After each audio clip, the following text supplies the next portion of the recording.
trying to understand the term unconditional love. If my understanding is right, it has no object. You do not direct it to any particular person or object or being, but it just is, and I'm having a tough time visualizing or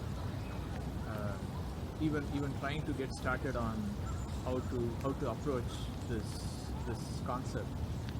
And I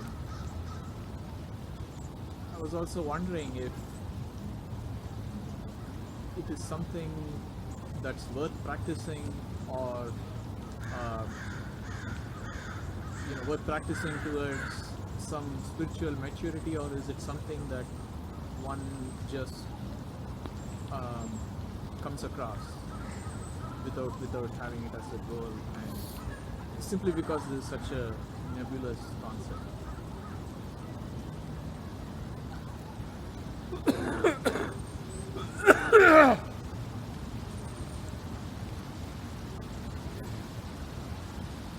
So the key is unconditional. So if it's unconditional, it means no conditions, obviously.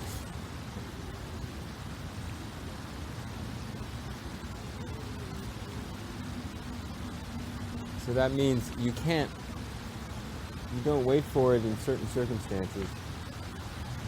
You can't create it by trying to bring certain conditions together.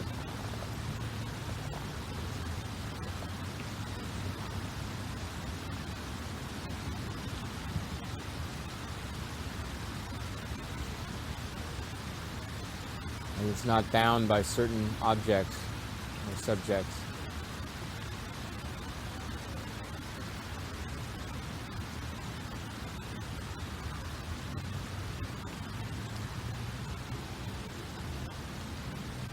So what we're talking about is something that must be the substrate all the time of our experience. Because that's the only thing that's not conditional. Right? The particulars of our experience that we can describe are conditional and always change.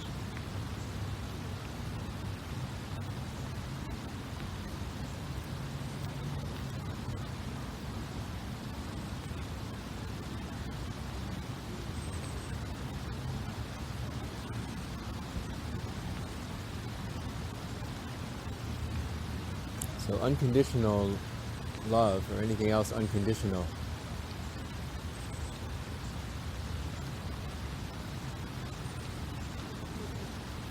is what's there. Is a way to describe our experience when we have let go of conditions.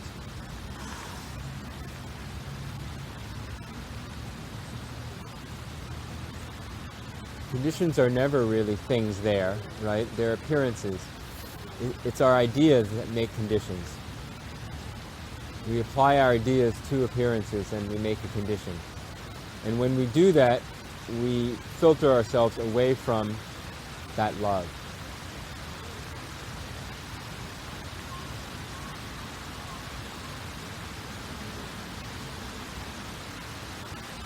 So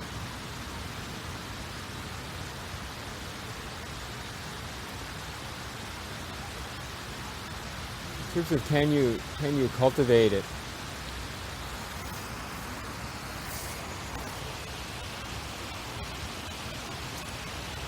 I mean, in the non-dual perspective, you can't cultivate anything. The one who cultivates it is the self-idea existing through time.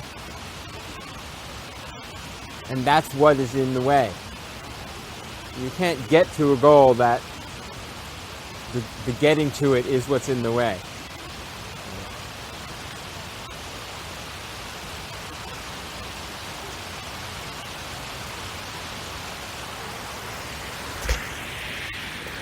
I'm really giving this tree a good testing.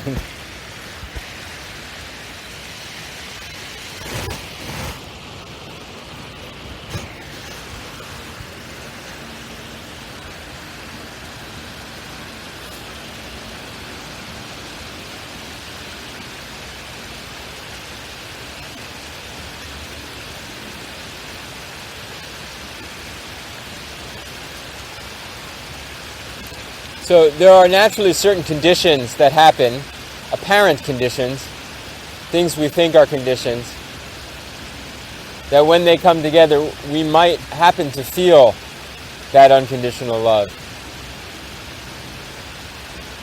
But it's not like it's created from the conditions, or else there wouldn't be unconditional love, right?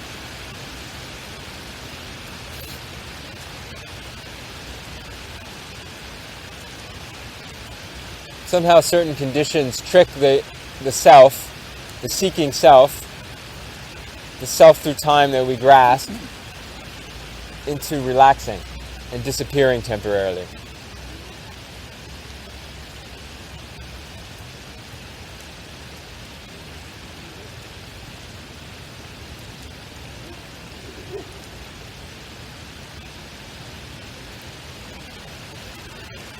So, I mean, naturally we have some intuition about unconditional love that makes us want to ask a question about it.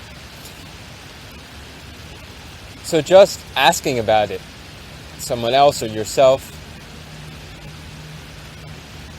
what is this unconditional love? That's already a practice. You might not want to go much farther than that. It already has a little bit of the self in it, trying to get some answers, trying to get some seeking, or engaging in seeking, but it abruptly ends with a question, and then just empties into space.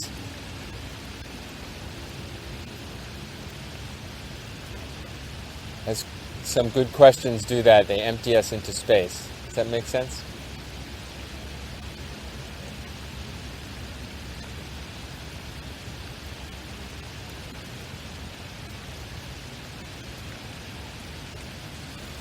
But if we're seeking after that love, just like synonymous with enlightenment, or which is a problematic word, awakening is better.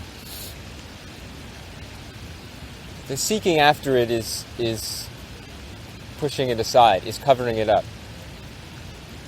It's the ceasing of seeking that reveals it. So, strictly speaking, no, there's nothing you can do, because there's no you to do it. The you is in the way.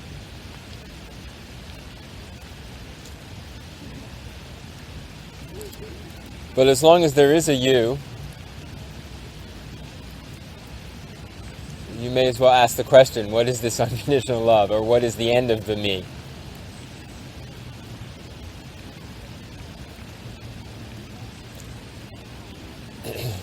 So we should be careful that when we talk about unconditional love or spiritual love, it's not necessarily the same thing that we're using the word love for in conventional speech.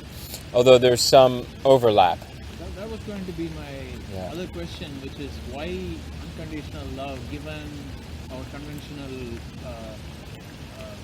way of interpreting the word love? Because could it be unconditional kindness, or unconditional bliss, or unconditional joy? Yes, exactly the same thing. Yeah.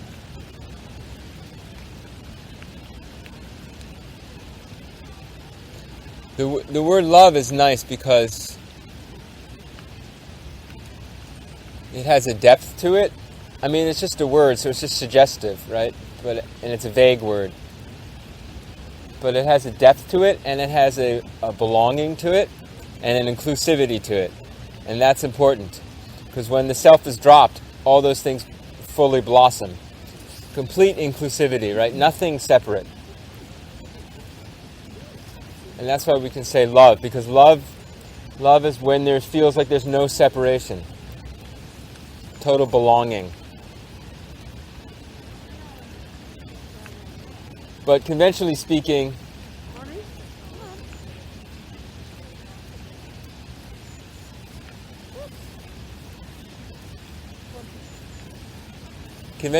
we tie love to... Okay. A very conditioned situation where we're particularly happy because certain things happen, and we might tie it to a particular person. It's touching on this unconditional love when you feel love for a particular person, when you feel really loving. It's just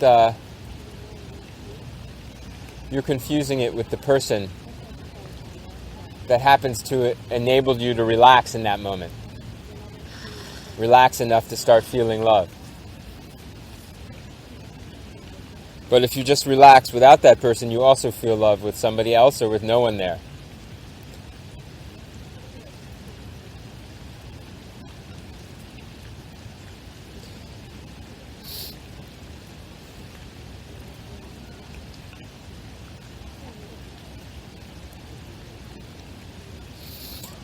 When you feel conditional love with somebody, you feel like everything's right. Until those conditions change. So unconditional love is similar in that you feel everything's right, but it's irrespective of conditions. Because it's not dependent on the appearance of a certain person, it's just your nature.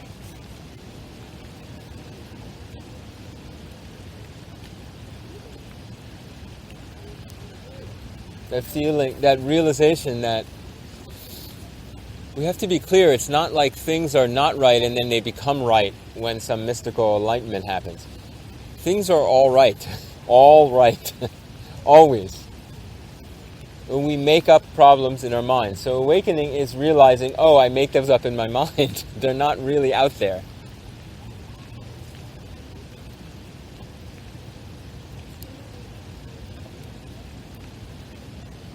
When that realization hits you strongly, it's this incredible relief. Oh, everything's perfectly fine. It's always been perfectly fine. It's all just been a dream in my head of making all these distinctions and problems. And in that resting of all your stories and issues and distinctions,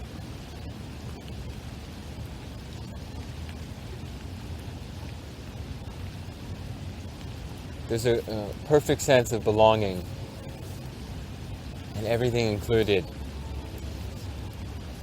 Not so much every individual thing included, but just this one thing that's all-inclusive.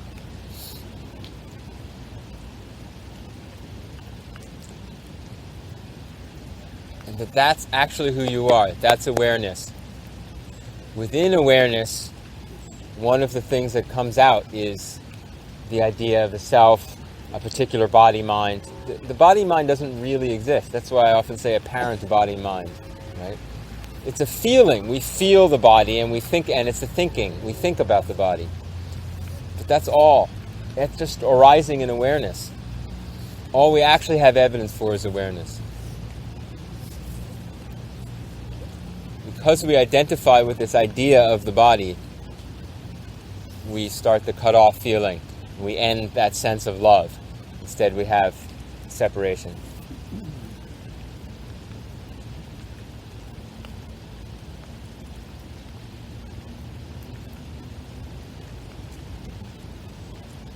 We have longing.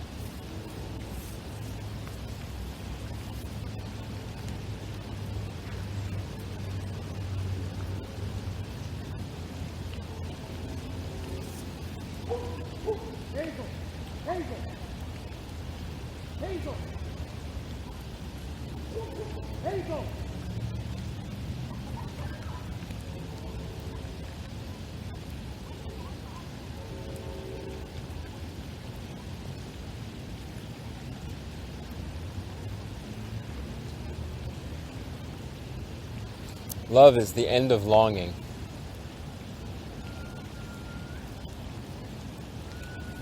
Although it can be preceded by a strong feeling of longing that's then released.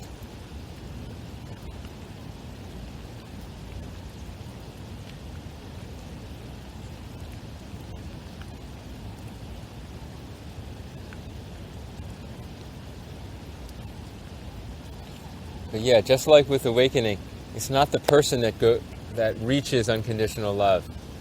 It's not the person that reaches awakening. So the person can't engineer it.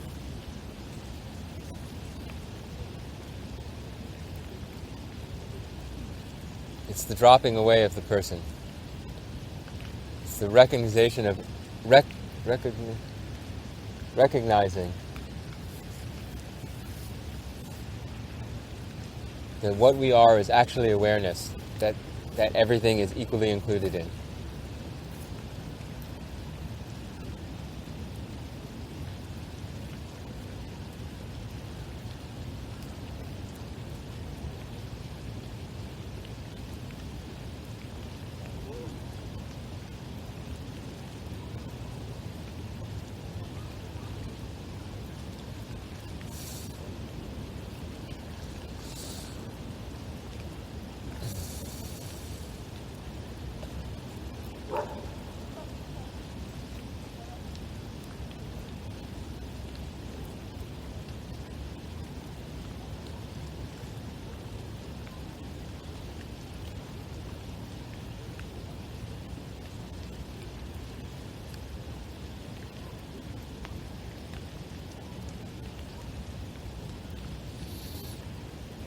So how to enter the unconditioned?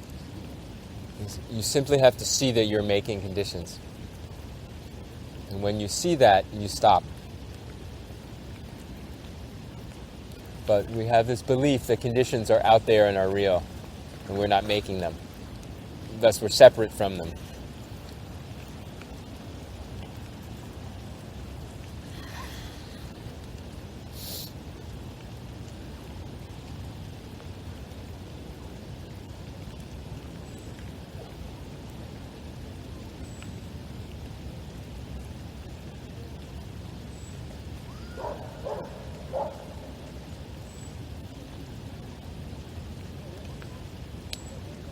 So don't make conditions and there's no conditions.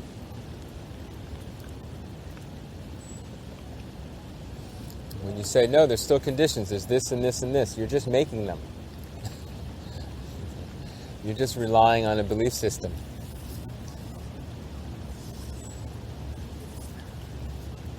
So you have to become totally, totally simple.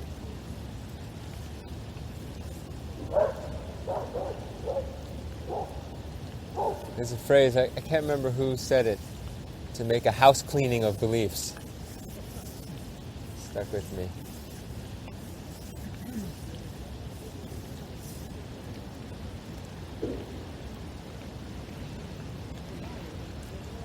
Wipe away all your beliefs.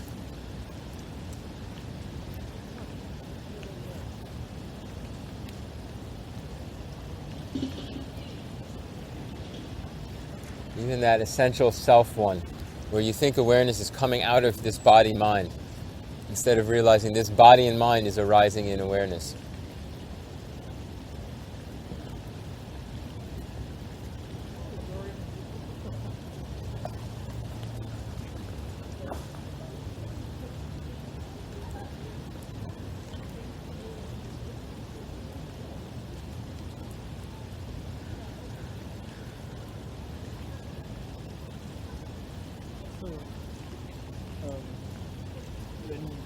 When we say there is no object when it comes to unconditional love, wondering how we approach even just understanding it, not experiencing it, but just understanding it. You can't really understand it. You can only experience it. Everything non-dual you can't, which is all one thing, but any way you describe it. I mean, by using words like we're doing, we can set the intellect up to empty into space. No, we can tie off, we can kind of empty out all the other categories that the mind is considering might be true until there's nothing left. Right. That's what we can do, but you can't actually grasp it. Yeah, it's the nature of what's happening. It's what's there when we don't have something in the way. No, to be more specific, I can kind of get the hang of if I were to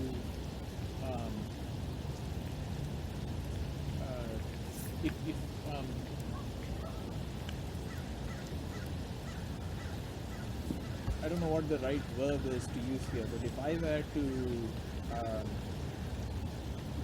give unconditional love to someone, to that dog, say, or some being that's suffering, or some person, I can kind of understand that there is no condition. I just want the suffering to end. No, that's a condition still.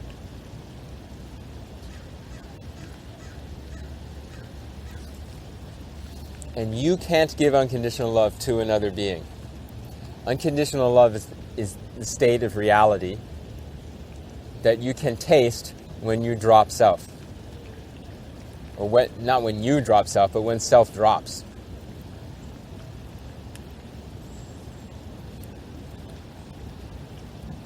So from the outside, it might look like you're manifesting playing with a dog. But it's not limited to playing with the dog. It's not about the dog. It's not about you. That's just how it manifests in that time, in that point in time. So you can't have an object in unconditional love. If you have an object, it's not unconditional love. You have separation. You have a subject and an object. You might have a good temporary feeling, a relatively good feeling about that other object, but there's still separation and anxiety. So it's completely unlike, say, empathy or compassion, where they say that you can grow those or strengthen those. It's true empathy and compassion. It's full empathy and compassion that, you can't do anything about. Because the person doing it is a limitation on empathy and compassion. If you have a person doing it, you have a limitation on it. When the person disappears, there's unlimited empathy and compassion. Because everything is just awareness. There's no separation.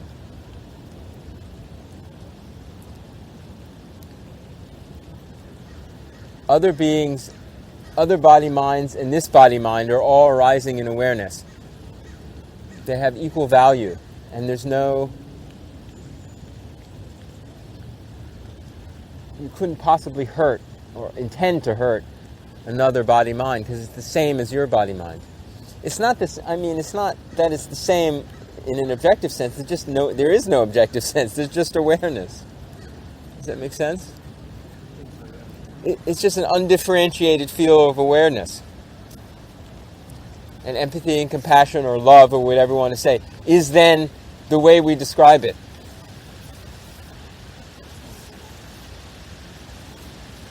Because everything is it equally. The separations and the value judgments about this one is more important than this one, that all comes up in the realm of thought. And all in relation to self. Which is also a realm of thought. There is no self, there's the idea of the self.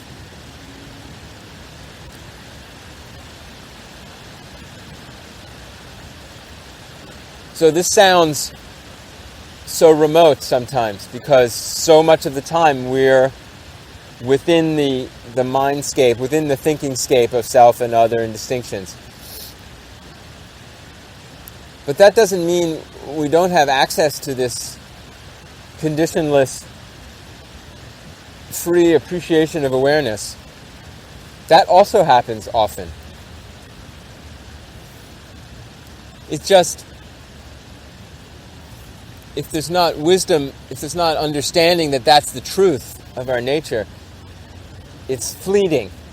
It's a fleeting experience of openness, and then the idea of self comes back, and we believe that idea of self. So there can be a shift where there's still sometimes experience of incredible openness and just awareness as it is, and sometimes experience of self. But you don't really, when the experience of self comes up, you don't really believe it deeply. You actually have wisdom that this is just coming out of awareness. So that's a shift. The degree that the shift happens may be different for different people.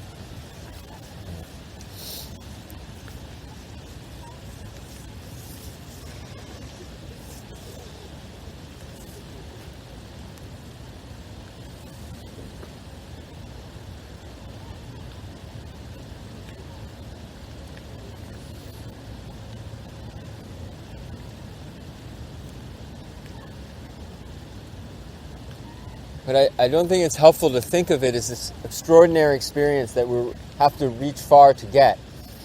It's the most natural state that's always here. It's uninterrupted. It's always here. It's just a question of whether we're believing things on top, which makes us not taste it.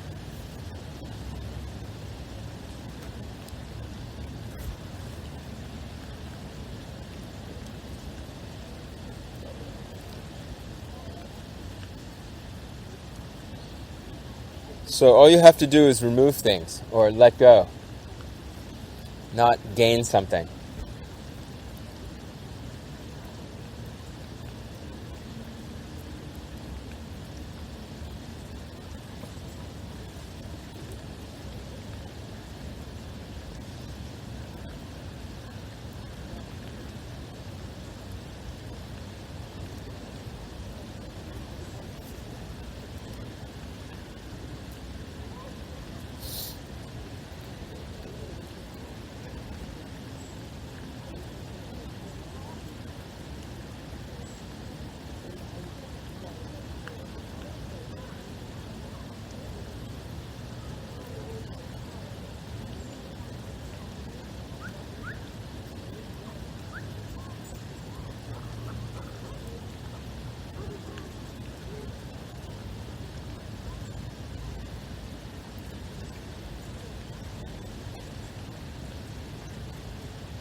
So the path becomes, the path such as it is, there's no path really, but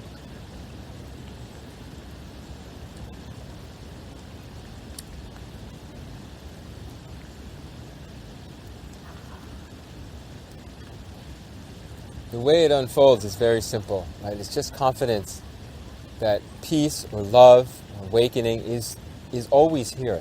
It's always here. So if we're not feeling it, it's just recognizing I'm attached to some belief.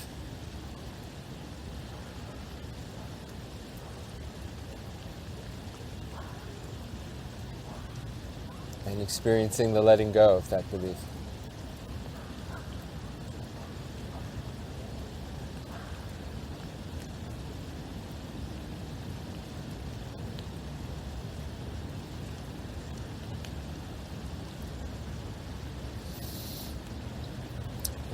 The effort to figure out how well you're doing or how advanced you are, or what kind of experience you need or what kind of experience you've had, that's all the concern of the self.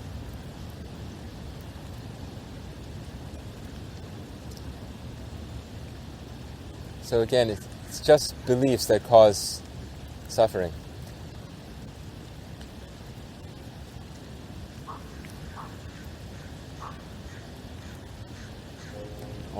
All can be let go.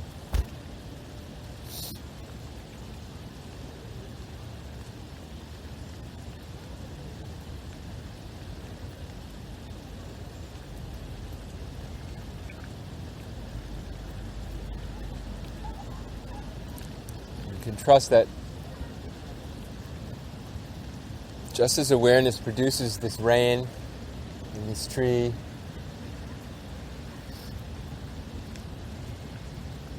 it also produces thoughts and the self and suffering.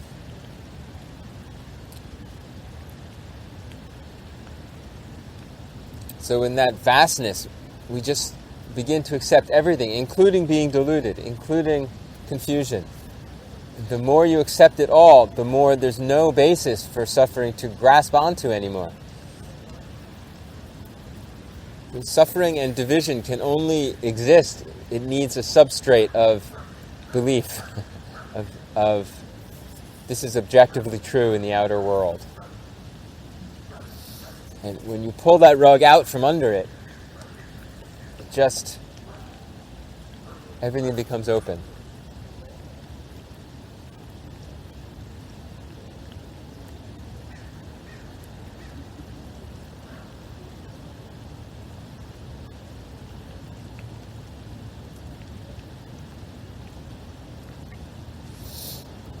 But we really have to notice.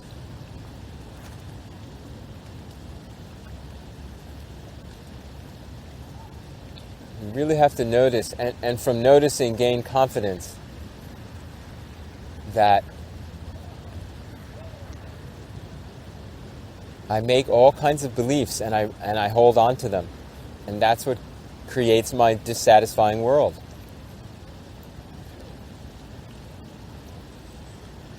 And you have to have an energetic shift from really thinking those things are real to really seeing them as not real.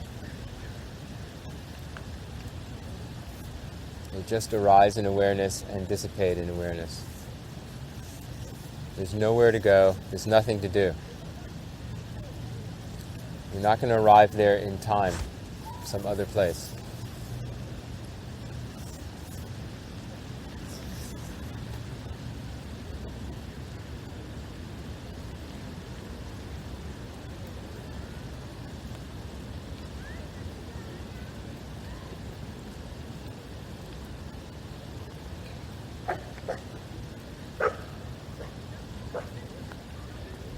That doesn't mean we're going to not do anything. We're still going to do things. That's how it arises.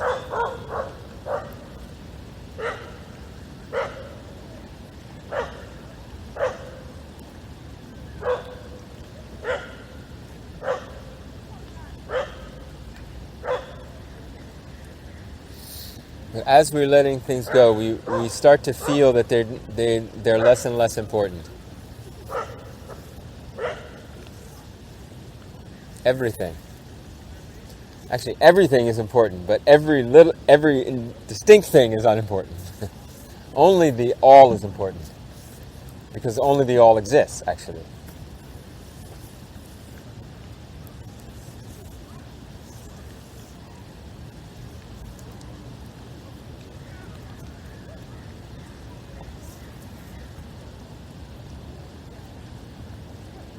So we just have to notice, oh, I'm giving a lot of importance to this and so I'm suffering.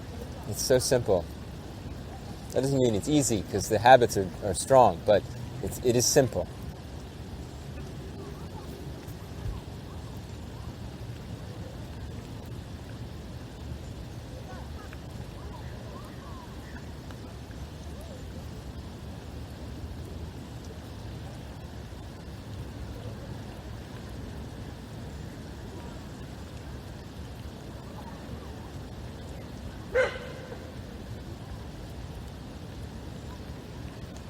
But easy or hard is not really relevant, right?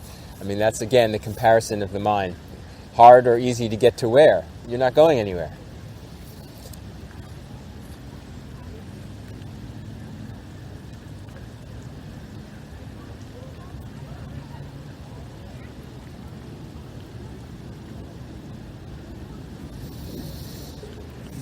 But as long as you feel solidly in the self and don't feel that space of breaking out, it's good for the self to do things like practices.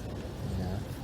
It's good to do a lot of sitting and listen to non-dual talks and live ethically and all the other good things.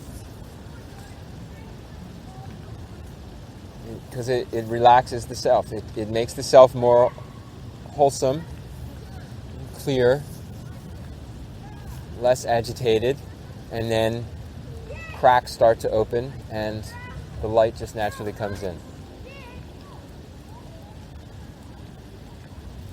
The light coming in sounds a little dramatic, but it just means reality as it is, without your thinking about it, starts to come in.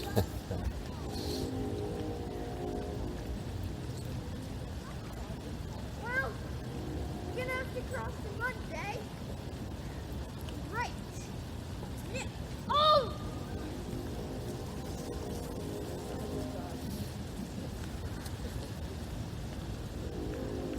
Any more questions about this or reflections?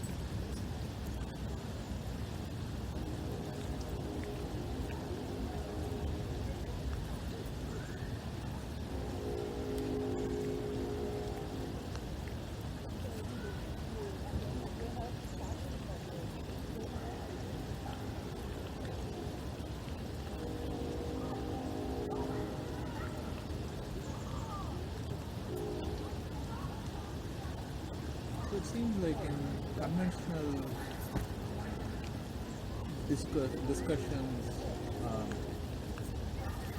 the concept of unconditional love is probably twisted to, not intentionally, but it seems to me it's just twisted to mean something completely different.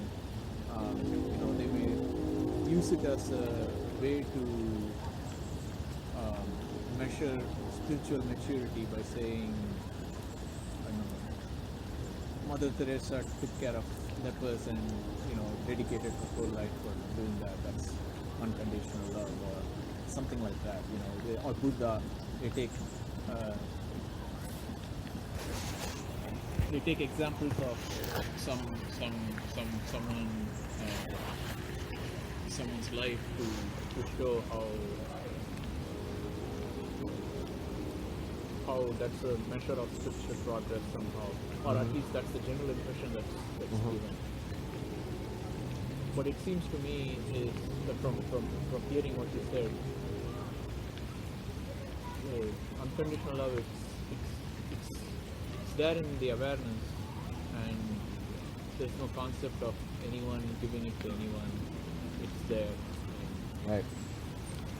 I mean, someone feeling that will tend to be, kind and careful, and, but you can't say any particular way it'll manifest. It doesn't have a parameter, or, it manifests in the infinite variety of, as everything unfolds. It's kind of a funny term. What's conditional love? I'll love you if you give me something back? That's not love. It's just the trading, right?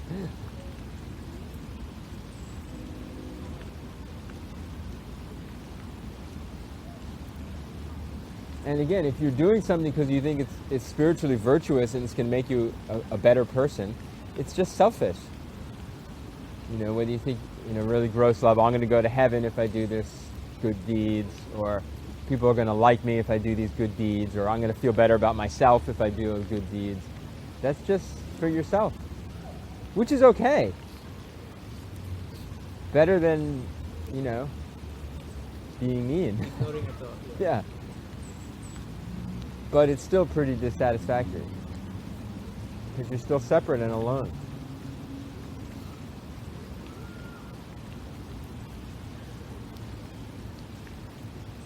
So love is when it just happens naturally. You can call it unconditional love, but you can just say love in any real sense. No, I think conditional love is not predicated on conditions, but a person's mood keeps changing, and right, it's just a feeling that arises and dissipates. The feeling could be stronger or not so strong. Yeah. Yeah, but what's really happening is just the self is expanding and contracting from how tight it is, how tight a grip it has, on the body-mind mechanism. So it's not love that's expanding and contracting. Love is just there. It's the self becoming thinner and thicker.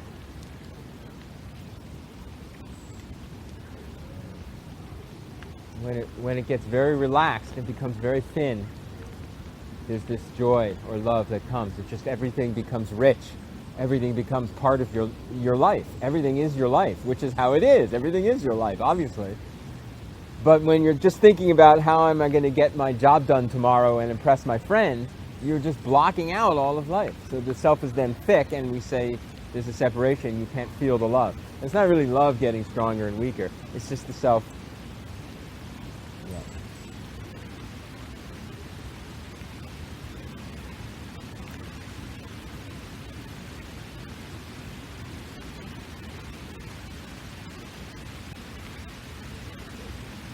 Would it be the same then? Unconditional love and love, it's just the same. The way I would want to use love, it's the same, but if people think love is really just bound to a certain person, and when things are going well together between two people, then that belief is not applicable to the love I'm talking about. It's a misunderstanding of what's going on. But that sense of feeling love is a taste of that same, even if it's only comes about in a certain situation and you have a belief system that says it only comes about with this person in this situation, still the feeling is very similar to the feeling of universal love. It's just your belief system is keeping it locked in this one condition. And as long as it is, it's going to be limited because there's always some fear in the back of the mind, oh, this person's going to go away, or, you know, we're going to have a fight and then it's going to be gone. You know, if it's dependent that way, it's very limited. It's so fragile, and the fear around that is there. But when it's not connected to a certain, when you see it as your nature, there's nothing that can harm it. There's nothing that can take it away.